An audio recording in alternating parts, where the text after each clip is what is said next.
At 11, are you flying out of Logan? You better double check, because starting tomorrow, up to 10% of those flights are staying on the ground. That's thousands of flights a day nationwide going nowhere because of the government shutdown. And that shutdown began 37 days ago. It's record-breaking. It's uncharted territory, with staffing shortages breaking some of the most critical transportation infrastructure in this country. Good evening, everyone. I'm Ed Hardy. And I'm Maria Stefanos. Our Mary Saladin is live right now at Logan, hearing from people who are trying to rebook flights to Tampa for this Sunday's Patriots game, Mary.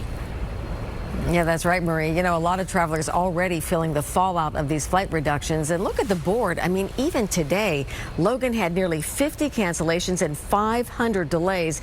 But let's start with one of those Patriots fans.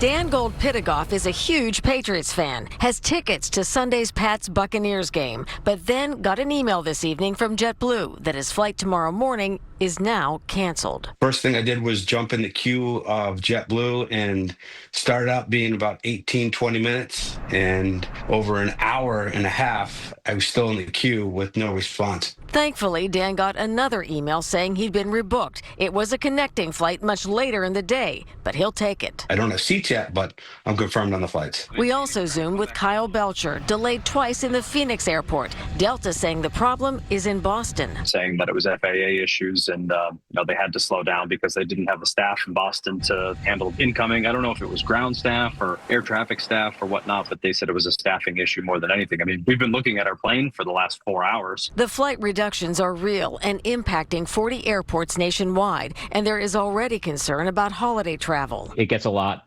busier as we get closer to Thanksgiving. So travelers really should try to have a plan B and anticipate that there could be some disruption for their travel plans as we navigate this situation. The cancellations and delays already an issue tonight here at Logan. We are going down to my medical school reunion in Washington, D.C., and have been delayed by hours now. We're just ready for anything.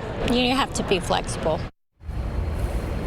That's the truth. Well, you know, while most flights will not be canceled, those that are going to be will definitely have a ripple effect on travelers everywhere. We're live at Logan tonight. I'm Mary Saladin, WCVB News Center 5. We appreciate the update, Mary. Thank you. Flight attendants will have fewer flights to staff.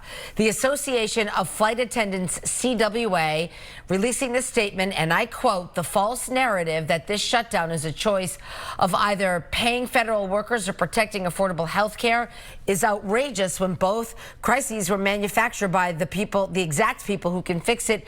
End this shutdown now." So what if your flight does get canceled, or perhaps you just don't want to fly?